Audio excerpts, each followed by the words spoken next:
नमस्कार साथियों। शिक्षण शास्त्रीय नेतृत्व की अवधारणा के अंतर्गत आपके सामने दो परिदृश्य प्रस्तुत हैं।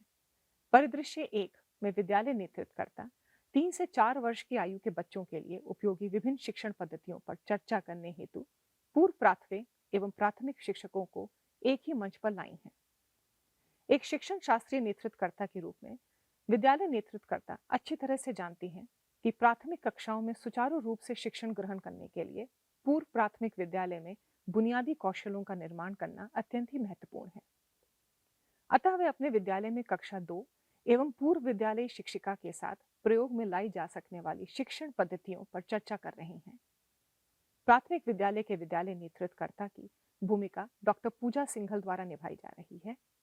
सुश्री मोनिका बजाज पूर्व विद्यालय शिक्षिका हैं और सुश्री अलका नेगी प्राथमिक विद्यालय में कक्षा 2 की शिक्षिका हैं। आइए हम उन शिक्षण पद्धति के बारे में चर्चा करते हैं जो पूर्व विद्यालय में 3 से 4 वर्ष की आयु के बच्चों में संख्या अवधारणा को सुदृढ़ करने के लिए प्रयोग में लाती हैं। मोनिका जी, आप हमें कुछ बताना चाहेंगी? जी मैडम, मैं संख्या अवधारणा को उंगलियों की सहायता से सिखाती हूँ, जैसे 1, 2, 3 और बच्चों को संख्या याद करवाने के लिए इन्हें बार बार दोहराती हूँ। धीरे धीरे वे इन्हें पहचानना और लिखना सीख जाते हैं। ठीक है मोनिका जी, पर क्या आपको यह नहीं लगता कि ये एक पारंपरिक तरीका है और इतनी छोटी उम्र के बच्चों के लिए हम कोई आनंददायी और आकर्षक तकनीक का इस्तेमाल कर सकते हैं? जी मैडम। अलका जी, क्या आप हमें बताएंगी कि आप किस तकनीक का इस्तेमाल करती हैं? जी मैम, मुझे अक्सर ऐसी परिस्थितियों का सामना करना पड़ता है। मैं नंबर ट्रेन पर कूदने जैसी पद्धतियों का उपयोग करती हूँ। 1 से लेकर 10 तक की गिनती के टुकड़ों को फर्श पर रंगीन टेप की सहायता से चिपकाती हूँ और विद्यार्थियों को उस नंबर पर कूदने के लिए कहती हूँ। मैं खेल-खेल में सीखने की अवधारणा पर विश्वास रखती हूँ। इस प्रक्रिया के दौरान मैं भी बच्चों के साथ अपने आप को बच्चा महसूस करती हूँ। एक अलग तरीका है जिससे बच्चे अवगत हैं कि आपके पास कितनी आँखें हैं, संख्या का चयन कीजिए, या आपके पास कितने हाथ हैं, संख्या को चिन्हित कीजिए आदि। दूसरा तरीका यह है कि जिन चीज़ों से वे अवगत हैं, जैसे कितनी आँखें हैं, उसका चयन कीजिए, या आपके पास कितने हाथ हैं, उस संख्या पर को चिन्हित कीजिए आदि। बहुत अच्छे अलका जी, आपका तरीका बहुत ही दिलचस्प है। इतनी कम आयु के बच्चों के लिए चाक और बात पद्धति बिल्कुल भी उपयोगी नहीं है। इतनी कम उम्र के बच्चों के लिए हमें आकर्षक और आनंददायी पद्धति का इस्तेमाल करना चाहिए जो कि विद्यार्थी केंद्रित हो। मोनिका जी, क्या आप मेरी बात से सहमत हैं? जी मैडम, मैं इस चर्चा के दौरान नई शिक्षण पद्धतियों को सीख रही हूँ। परिदृश्य 1 के बाद आइए परिदृश्य 2 की तरफ बढ़ते हैं। परिदृश्य 2 में प्राथमिक विद्यालय की विद्यालय नेतृत्वकर्ता प्राथमिक विद्यालय के कक्षा 1 और कक्षा 2 में नामांकित बच्चों के अभिभावकों के साथ बातचीत कर रही हैं। ये विद्यालय ग्रामीण क्षेत्र में स्थित है। आज हमारे विद्यालय में अभिभावकों के साथ मीटिंग है। इसमें आप दोनों का स्वागत है। पूर्णिमा जी, मैं आपसे पूछना चाहती हूँ कि क्या आपकी बेटी गणितीय अवधारणा को समझने में सक्षम है और आप उसकी किस प्रकार से मदद कर रही हैं?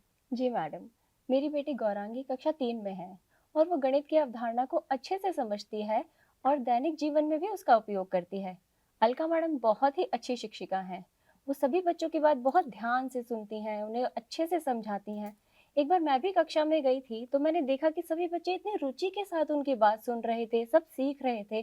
घर पर भी मैं उसको खिलौनों के माध्यम से और कहानी के माध्यम से सिखाने की कोशिश करती हूँ, उसको पढ़ाने की कोशिश करती हूँ। और ये सब करने के लिए भी अलका मैडम ने मुझे पिछली पेरेंट टीचर मीटिंग में बताया था और सिखाया था। बहुत अच्छे पूर्णिमा जी, आप घर पर भी कहानी एवं खिलौने की पद्धति का इस्तेमाल कर रही हैं, जिससे आपकी बेटी की गणितीय अवधारणाओं को मजबूत होने में मदद मिलेगी। और एक सुझाव मैं ये भी देना चाहती हूँ कि आप अलका जी के साथ संपर्क में रहें। वह नई-नई शैक्षणिक पद्धतियों को आपके साथ साझा करेंगी। सतीश जी, आप कैसे हैं? आपका बेटा गर्वित कैसा है? मैडम जी, मैं ठीक हूँ। मैं एक किसान हूँ और ज़्यादा पढ़ा लिखा नहीं हूँ। मेरा बेटा हमेशा खेलता रहता है, वह कभी मेरी बात नहीं सुनता। मुझे बताइए कि मुझे क्या करना चाहिए? मैं घर पर अपने बेटे को पढ़ने में कैसे मदद कर सकता हूँ? धैर्य रखिए सतीश जी, मैं जानती हूँ गर्वित को, मैं उसके साथ कई बार खेली हूँ और वो बहुत अच्छा कर रहा है। चूंकि वो कक्षा 1 में है, तो आप प्राकृतिक संसाधनों का इस्तेमाल करके आप उसके पढ़ाए गए पाठ्यक्रम को मजबूत करने में मदद कर सकते हैं। चूंकि आप एक किसान हैं, तो जो प्राकृतिक संसाधन हैं, जैसे पेड़ हैं, पौधे हैं, फूल हैं, सब्जियां हैं, उनका इस्तेमाल करके उसको पढ़ाए गए पाठ्यक्रम को दोहराइए और उसके पढ़ाए गए पाठ्यक्रम को मजबूत कीजिए। और एक सुझाव मैं आपसे ये भी देना चाहती हूँ कि शिक्षिका सुमन जी हैं, जो कक्षा 1 की शिक्षिका हैं, उनके आप संपर्क में रहें। वो नई-नई शैक्षणिक जो पद्धतियाँ हैं, वो आपके साथ साझा करेंगी, जिससे आपको मदद मिलेगी। धन्यवाद मैडम जी। जब भी गर्वित मेरे साथ खेत में जाया करेगा, तो मैं इन तकनीकों का उपयोग अवश्य करूँगा। आपके बच्चों को सीखने का आकलन करने के लिए वे घर पर अलग-अलग तकनीकों का इस्तेमाल करने के लिए जो आज चर्चा की गई है, उसके ऊपर आप दोनों का बहुत-बहुत धन्यवाद। धन्यवाद मैडम। धन्यवाद मैडम।